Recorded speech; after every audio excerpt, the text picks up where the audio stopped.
मैं आज खान साहब से मिला मुद्दतों बाद, क्योंकि पहले अक्सर और बेशतर जब जाते थे मुलाकात हो जाती थी, लेकिन खान साहब पहले से ज्यादा भी इस वक्त वो ताकतवर है, पहले से ज्यादा है। वो अपने अफकार, नजरियात और राह पर वो डटा हुआ है, उन पर ईमान और बावर यकीन रखता है।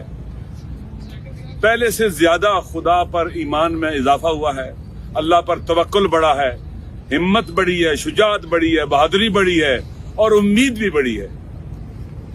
वो इस जदोजहद को आज़ादी की जदोजहद कहते हैं। अपने वतन को इस तरह से बना दे कि हर कोई आज़ादी इजहार हो, जितने भी इसके बुनियादी इंसानी हुकूक हैं, अकायद की आज़ादी है, इजहार और बयान की आज़ादी है, फ्री मूवमेंट की आज़ादी, जितनी भी आज़ादियाँ हैं लोगों को मिले।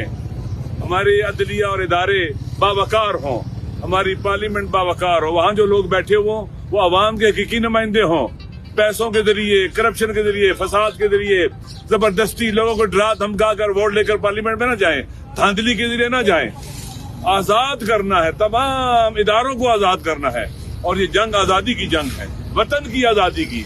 वतन को उसका वो जो मकाम दुनिया के अक़वाम और ममालिक में होना चाहिए, उस मकाम तक पहुंचाने के लिए तो बहुत वो पुर उम्मीद भी है माशाअल्लाह।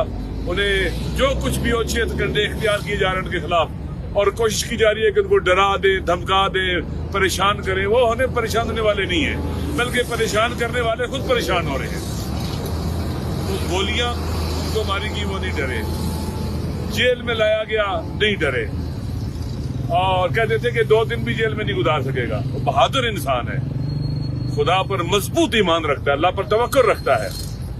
और आखिरी बात जो ही तो उन्होंने कहा कि लोगों को पैगाम दे देना कि हम आजादी के लिए उठे। ये आजादी की जंग है, ये इलेक्शन, ये वो इलेक्शन है जो वतन को आजाद करेगा, गुलामी की से निजात दिलाएगा। गैरों के गुलाम बन के रहना ये कुरान के खिलाफ है। सिर्फ गुलामी अल्लाह की और किसी की गुलामी नहीं है।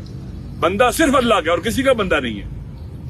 लिहाजा वो कुरान का उन्होंने जो मुतालिया कर रहे हैं, कुरान को जो पढ़ रहे हैं, वो खुद कहते हैं कि मेरी नॉलेज में बहुत इजाफा हो रहा है। तो इंसान जब जेल में जाता है तो वो सीखता है, कहते हैं मुझे अल्लाह ने तौफीक दी है सोचने की, फिक्र करने की, मुताला करने की, पढ़ने की। जिंदगी इतनी हंगामा खेज थी कि पढ़ने का मौका नहीं मिलता था, मुताला करने का मौका नहीं मिलता था जितना चाहिए था।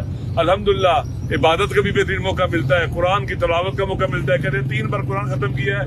इस तरह से फिर अब बाकायदा कुरान को तफसीर के साथ और मफाहिम के साथ पढ़ रहा हूँ। ये एक इंसान है जो जेल में आने के बाद खौफजदा नहीं हुआ, उसके प्लेटलेट्स जो है ना वो नीचे नहीं गए हैं, और वो बीमार भी नहीं हुआ अल्हम्दुलिल्लाह। जेल में आने के बाद वो सेहतमंद है, अल्हम्दुलिल्लाह सेहतमंद है बज़ाहिर, तो डटे हुए हैं। और मुझे भी खुशी हुई है कि हम जिसके साथ खड़े हैं और हम इकट्ठे खड़े हैं जिस जगह के ऊपर, वो शख्स दलेर है, बहादुर है, शुजा है, अपने वतन के साथ बावफा है, अपनी कौम और मिल्लत के साथ भी बावफा है।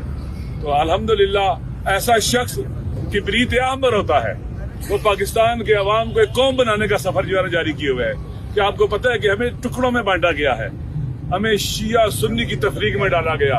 इलाकाइयत, लसानियत, महाजर, सिंधी, बलोच, पश्तून, पंजाबी, सराइकी टुकड़ों में बांट के नफरतें पैदा की गई ताकि हम एक कौम न बन सके, और हमें टुकड़ों में बांट कर हम पर फिर मुसल्लत हुआ जाए। अवाम की जो सोशल पावर होती है सोसाइटी की, उसको कुचला गया है। अब कौम खड़ी है, गुज़श्ता आपको पता है कि पिछले साल अप्रैल से डटी हुई है। जितना जुल्म होता है, जितनी ज्यादती होती है, जितने अच्छे हथकंडे इख्तियार किए जाते हैं, इतने ही पावर का मिस यूज करने वाले नंगे हो रहे हैं, और उतने ही खान साहब की पॉपुलरिटी में इजाफा हो रहा है लोगों के अंदर। वो पार्टी से भी बालातर है, लोग उससे मोहब्बत करते हैं। अल्लाह ने भी कहा है कि जो लोग अल्लाह पर ईमान लाए और अमाल साले अंजाम दिए, अल्लाह लोगों के दिलों में उनकी मवद्दत को पैदा कर देता है, जो कि हमें किसी की गुलामी कबूल नहीं है। आजादी की बात करे, हुर्रियत की बात करे, शुजाअत और बहादुरी की बात करे, तो ऐसा शख्स वाकईन पाकिस्तान की सरजमीन पर, आप जानते हैं कि लीडरों को, आप जानते हैं पाकिस्तान के जो लीडर है सारे के सारे, उनके हुलियों से आप वाकिफ हैं। तो शुक्र खुदा है कि अपनी कौम और मिल्लत उस शख्स के पीछे खड़ी हो गई है जो इस काबिल है कि उस पर एतमाद किया जा सके। खान साहब किससे आजादी चाहते हैं, क्या उन्होंने कोई जिक्र किया? देखिए, पाकिस्तान के अंदर कानून की हुक्मरानी है।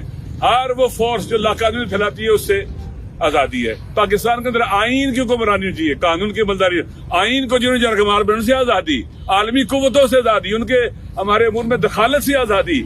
ہم ان کے ساتھ لگ کے اپنے پاکستان کو تباہ و برباد کیا. پہلے ٹوٹا ہے, اب باقی ماندہ پاکستان دیکھیں جنگ کی حالت پیش کر رہا ہے, تباہ و برباد ہے, معاشی طور پر, سیاسی طور پر بحران ہے, سیکورٹی کے مشکلات اور مسائل ہیں جن کے ساتھ ہم کھڑے ہیں. ان سب سے آزاد ہوں تاکہ پاکستان کے عوام طے کریں کہ ہم نے کس طرف جانا ہے.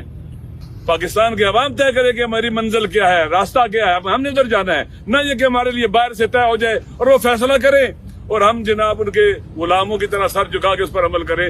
میرے خیال میں نہ یہ قرآن اجازت دیتا ہے, نہ سنت, نہ انبیاء اولیاء خدا, نہ ہمارے شہداء اور وہ عظیم لوگ جو ہمارے پیشرو تھے, کوئی بھی نہیں اجازت دیتا کہ ہم غلامی کی توق گلے میں ڈال کر سر جھکا کر ان ظالموں کے پیچھے چلیں جو غزہ کے بچوں کے قاتل ہیں. امریکہ غزہ کے بچوں کا قاتل ہے, اسرائیل غزہ کے بچوں کا قاتل ہے. اس نے کہا تھا ہم اسرائیل کو تسلیم نہیں کریں گے, امریکہ کو کہا تھا کہ آپ غلامی قبول نہیں کریں گے.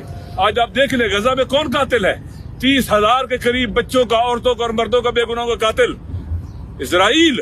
اس کے ساتھ آپ سفارتی تعلقات قائم کرنا چاہتے تھے جو قاتل ہے, اور امریکہ جو اس کو اسلحہ بھیج رہا ہے, جہاز دے رہا ہے, توپیں دے رہا ہے, سب کچھ دے رہا ہے اس کو اسلحہ, اور امریکی کمانڈ اینڈ کنٹرول سینٹر وہاں بنا ہوا ہے غزہ کے لوگوں کو مارنے کے لیے, ان بچوں اور عورتوں کو مارنے کے لیے.